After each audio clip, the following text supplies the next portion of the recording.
HubSpot makes impossible growth impossibly easy for their customers. And here's the perfect example.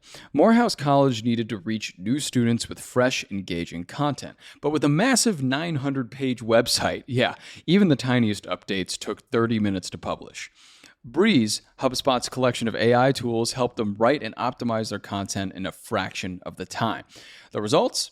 30% more page views, and visitors now spend 27% more time on their site. If you're ready for impossible growth like this, you can visit HubSpot.com.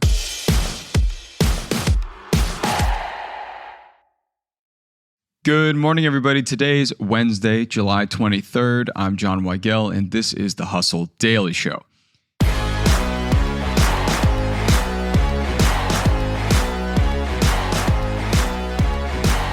In our modern timeline where kids are glued to screens, something unexpected is happening.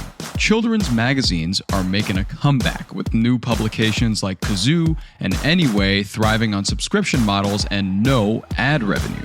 Today we're exploring how concerned parents willing to pay premium prices have breathed life back into an industry that was supposedly killed by the internet. We'll get to that in a bit, but first let's give you the news in business and tech.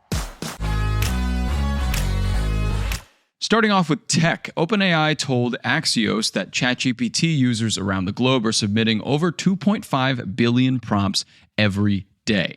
Stretch that out, and we're looking at 912.5 billion instances of chatbot per year.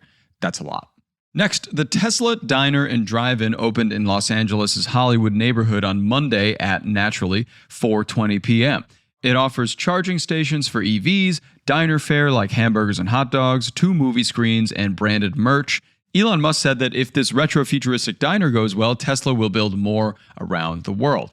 And in more LA-tinged news, the Los Angeles Times is headed for an IPO, according to billionaire owner Patrick Soon-Shiong. Soon-Shiong said taking the Times public will, quote, allow the public to have ownership of this paper.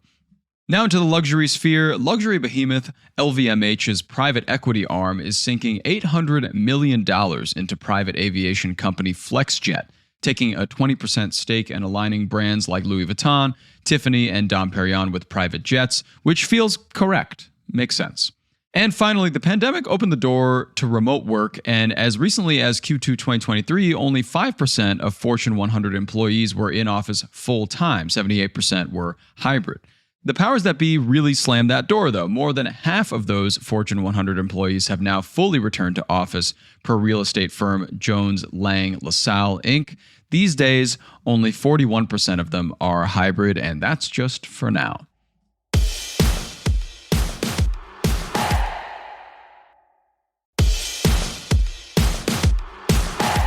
If you're like me, you're trying to figure out how artificial intelligence is changing the business world and our lives. Big Technology Podcast from reporter Alex Kantrowitz has the answers. The show hosts top leaders from places like NVIDIA, OpenAI, Amazon, and more, asking them where this is all really going. It also does fun news recaps every Friday with top-tier analysts. So if you want to be smart with your wallet, your career choices, meetings with your colleagues, and at dinner parties, you can listen to Big Technology Podcast wherever you get your podcasts. That's Big Technology Podcast.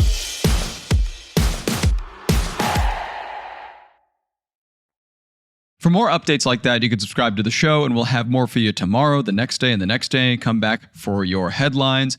And in the meantime, let's talk children's magazines. So picture this, a 9-year-old choosing to read a physical magazine in 2025 instead of using her allotted screen time by her parents. Sounds like something from the 1990s, right? Well, it's happening this year, and it's part of a fascinating trend that's breathing new life into an industry that we all thought was left for dead. From the late 1800s through the early 2000s, America had a thriving culture around children's magazines. Kids would eagerly await Highlights, Jack and Jill, Turtle, or Sesame Street magazine in the mail. Teens graduated up to Sassy, Tiger Beat, or Teen People. These all sound like foreign words if you're under the age of 30. But then came the internet, blogs and streaming sites and online games, and most children's magazines went the way of the dinosaur. Today, however, a new generation of scrappy entrepreneurs is proving that reports of the magazine industry's death were greatly exaggerated, and the secret weapon in their arsenal is parents' growing concern about screen time and their willingness to pay a premium for something, really anything, that'll get their kids away from their devices. So let's start with the success story that's rewriting the rules here. Kazoo magazine. It's founded by Erin Bride in 2016, and Kazoo is a quarterly magazine for girls ages 5 to 12 that celebrates them for being strong, smart, fierce, and true to themselves. Bride has spent her entire career in traditional magazines at Self and Glamour, watching the industry collapse as advertising revenue dried up. But she believed there was still a market for a magazine that inspired young girls. The problem, she had no money and no investors because she didn't want to compromise her mission for someone else's financial goals. So she took a leap of faith with a Kickstarter campaign, setting out an ambitious goal of $150,000. The response, she raised $171,000, a little over that even, the highest figure for a magazine on Kickstarter at the time. 9 years later, Kazoo has tens of thousands of subscribers paying $58 a year, and it's the only children's magazine that has won a National Magazine Award for General Excellence. But Kazoo isn't alone in this revival. There's a whole ecosystem of new children's magazines emerging, each with their own unique approach. Take Anyway, a magazine for 9 to 14-year-olds that launched in 2023 with founders Jen Swetzoff and Keely McNamara. They reached their Kickstarter funding goal within just days, and hundreds of families now receive their quarterly magazine that tackles issues tweens are facing, from understanding puberty to developing personal style. Then there's Honest History, which makes history engaging for elementary school kids through gorgeous illustrations and interactive activities. And Illustoria, designed to encourage creativity and imagination in children up to 14. One of the newest entries, though, is Spark, a monthly activity magazine for kids between 4 and 8 that's already profitable after just 1 year. So people are really getting in on this trend. What's fascinating is that these magazines aren't succeeding despite our smartphone culture. They're succeeding because of smartphone culture.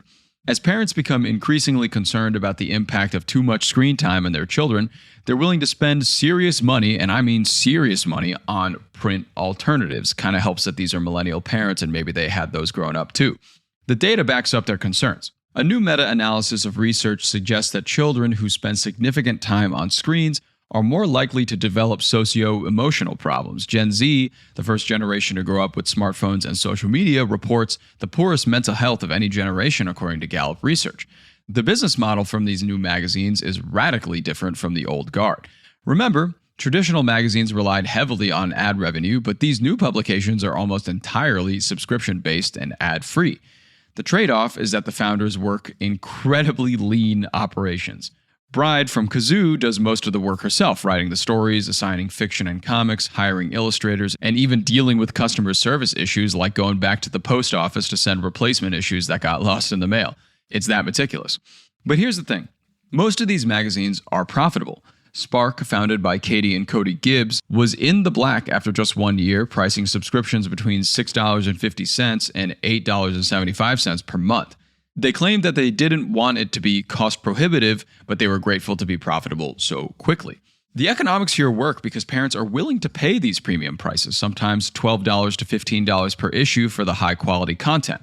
As Honest History's co-founder David Knight explained, quote, "When people are spending between $12 and $15 an issue, they're more intentional about the purchase and they're looking to buy something that feels permanent." What makes these magazines different, though, isn't just their business model. It's their approach to design and content. These publications are competing with visual appeal of screens, so the founders have worked very hard to make them aesthetically stunning and interesting. Their covers are really nice, featuring immersive art and minimal text, very different from the crowded, text-heavy covers of the 80s and 90s magazines. Honest History's recent cover features a retro-modern image of robots, circuits, and clocks. Anyway magazine showcases stunning photography of a female skateboarder in midair. The magazines feel more like art objects or keepsake books than disposable periodicals. There's lots of white space, soft color palettes, and hand-drawn illustrations mixed with modern graphic design. The idea here is to create something that families will want to keep and return to rather than toss in the recycling bin after one half-assed read. The content strategy is equally thoughtful. While traditional kids magazines focused on current events and trending topics, today's publications tend towards evergreen content that will remain interesting months or years later, especially with social media giving you the news every day. This approach serves multiple purposes. It makes each issue feel more valuable, less disposable. It reduces the pressure to constantly chase trends, and it aligns with parents' desire for educational content that has lasting value. The content itself is designed to be the anti-screen experience. Spark is full of old-fashioned puzzles and activities like mazes, spot the difference pictures, and color-by-number exercises.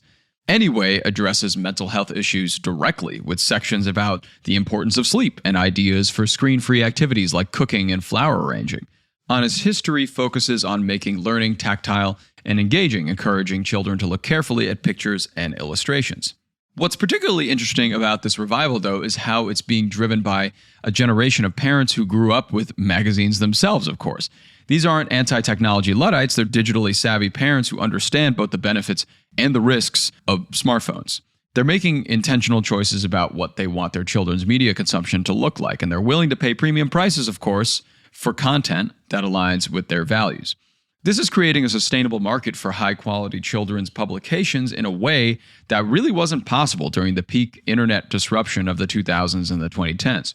Parents today have both the awareness of screen time concerns and the financial resources to invest in alternatives. The success of these magazines is also changing how we think about the publishing industry more broadly. While adult magazines continue to struggle with digital transition, children's magazines are proving that there's still a market for print if you create the right product for the right audience at the right price. It's worth noting that these aren't massive operations. Even successful publications like Kazoo, as mentioned, are essentially one-person businesses with freelance contributors.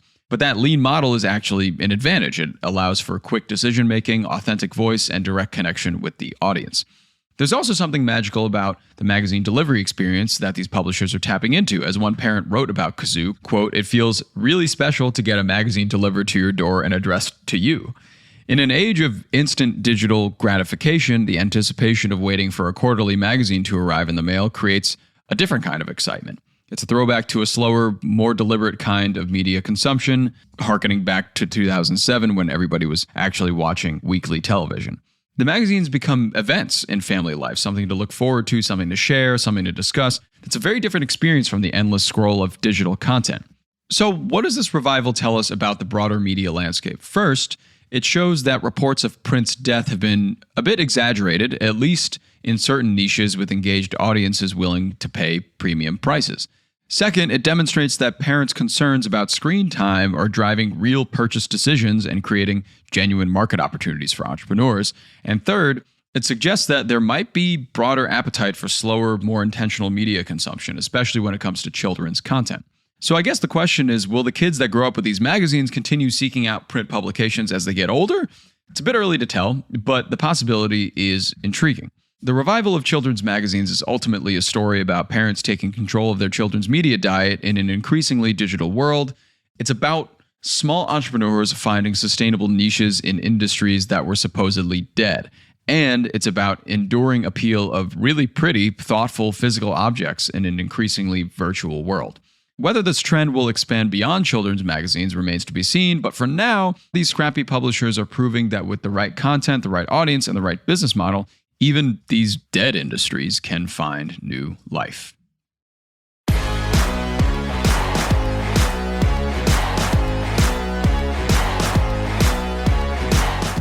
All right, that's going to do it for us today. Thanks for tuning into the Hustle Daily Show. We're a proud part of HubSpot Media. Our editor today is Robert Hartwig, and our executive producer is Darren Clark.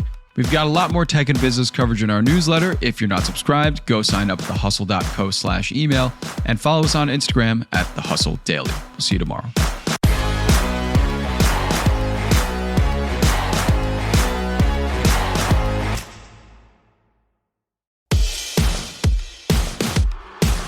We got a big announcement to tell you about that could pay you $50,000. All you need is an idea that involves AI that could be revolutionary. We're calling it the Next Big AIdea, a pitch competition by HubSpot Media and HubSpot for startups. Simply record a 60-second pitch and you could win $50,000 plus exposure to millions of HubSpot Media subscribers.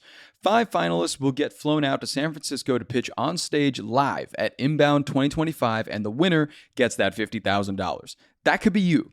So click the link in our show notes to enter now.